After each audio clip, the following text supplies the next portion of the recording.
G'day everyone, we are down to number 5 in my countdown of the top 10 grand finals of the AFL era. That is 1990 up to the present day. And this is one which I think is another grand final sorely underrated. And it is the second leg of that mid-2000s double between Sydney and West Coast. Sydney famously winning the first of those meetings in 2005. And this one, the tables were turned. West Coast getting up for their third premiership victory in their history by one solitary point. Just the fourth time that a grand final had been decided by 1 point. And this was a cracking game played in beautiful conditions. And with that rivalry between these two sides at their height, another close shave was expected and duly delivered. In fact, in the lead up to this game, the previous 4 meetings between the Eagles and Swans had produced an aggregate margin of just 11 points. So perhaps it shouldn't have surprised us that we got another thriller. It was the Eagles who made the early running, however. They really jumped Sydney, who looked unusually jittery early on in this game. A couple of fumbles in defence proving costly. And West Coast had 3 goals on the board in about 10 minutes. Ashley Hansen getting him off to a good start. Chris Judd kicking the second. And Ben Cousins, or Judd and Cousins, the drivers of this team. And they both chipped in with early goals.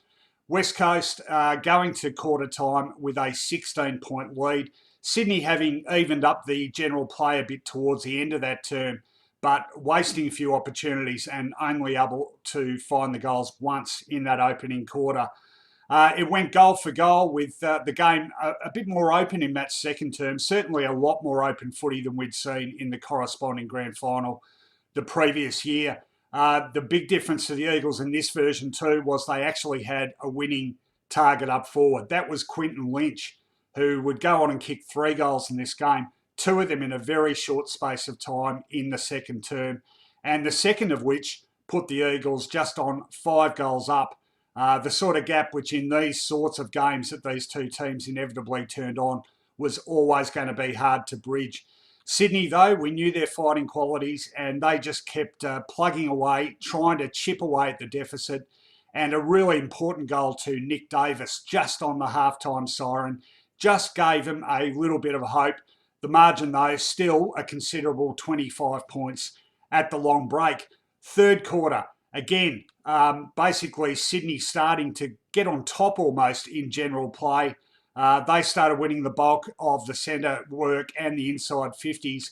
Again, inaccuracy, not their friend, but they just kept chipping away. Lewis Roberts-Thompson, perhaps surprisingly, ran into goal to keep them within touching distance. And Nick Davis, again, in the time-on period, adding another very important goal. The margin now at 3-quarter time for all West Coast dominance across those 3 quarters cut back to a very, very gettable 11 points. So what would the last quarter of this epic deliver? Well, it delivered in spades. Certainly kicked off with a bang. Adam Goodes, who of course had won the Brownlow medal only, 5 days previously, charged into goal from the very opening bounce of the last quarter and got Sydney within 5 points, just 14 seconds into the final quarter. That goal was kicked. It then went end to end for the next 15 minutes, neither side able to add a goal. The tension rising, any mistake obviously going to be critical at this stage. But then just as quickly as you thought 1 or 2 goals might decide it, the game out of nowhere just opened up. And in the final 10 minutes of this game, and I think this is often overlooked, 5 goals were kicked in the final 10 minutes of the game. And again, just goal for goal. Adam Schneider got Sydney back within 1 point, the closest they'd been since the opening stages of the game. Stephen Armstrong, it went straight down the other end, and little Stephen Armstrong for the Eagles, just a bit player in this game, bobbed up, took a ball in the forward pocket and bounced one through to restore that 7-point lead for the Eagles. Not to be denied, Sydney came again with an even more unlikely goal, really. Ryan O'Keefe grabbed the ball well outside 50, bombed in the direction of goal, and it somehow managed to elude a whole clutch of players bouncing over their heads and through for a goal. Sydney, again, back to within a kick of regaining the lead and taking back-to-back flags. And then came another of those very, very famous grand final moments, a brilliant smother by Daniel Chick on a clearing kick by the Swans defence, rebounded up into his arms. He handballed on to Adam Hunter, who was able to charge into the open goal. West Coast, again, 7 points up and looking like it might just be enough. But yet again, the Swans would bounce back with almost their final scoring opportunity. Nick Malcheski took the ball, beautiful curling snap from him, which again made the difference, just 1 point, and desperate scenes in the last couple of minutes. West Coast had an opportunity to attack. By this stage, Eagles just trying to hang on to possession as much as anything. The siren imminent. And of course, the ball was parked in the Sydney forward line when that final siren finally rang. Complete reversal to the previous year. Then it had been Sydney leading, West Coast desperately attacking. Of course, Leo Barry taking that famous mark. Well, there was no equivalent to Leo Barry this time, but a throw-in well into the Sydney forward line certainly meant that they were a chance. The ruckman barely got a chance to contest it. The siren rang, and absolute jubilation, and dare I say it, a fair bit of relief for the Eagles. How heartbreaking would it have been for them to go down twice in 2 years by under a kick in a grand final? Of course, we got that memorable commentary line from Steve Quartermain in 2005. We got, I reckon, a similar one from Anthony Hudson at the end of this game, and it was, who'd have thought the sequel would be as good as the original? Well, spot on, Hutto. In fact, I'd go so far as to say I think the sequel was actually better than the original. Some people say that about Godfather 2 and Godfather, to use a film analogy. But it was certainly a cracking game, a cracking finish, and one I think that is really underestimated in the realms of great grand finals when we get all nostalgic and talk about the premiership deciders of years past. Let's have a quick look at the scores.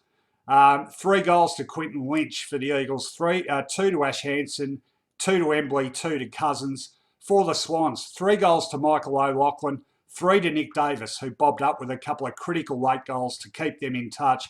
Andrew Embley, a deserved winner, I think, of the Norm Smith medal. If you doubt that, take it up with me, because I was actually one of the judges for that one, and he certainly got my 3 votes. Chris Judd, magnificent again, not far off a second Norm Smith for him. Dean Cox, terrific in the ruck. Darren Glass, outstanding in defence. For the Swans, well, Brett Kirk, that warrior, he just soldiered on all day. He was terrific for Sydney. Ty Kennelly, really good. Nick Fosdyke again. Adam Goods, of course, kicking that big goal at the start of the last quarter. It really was an amazing rivalry between these two teams.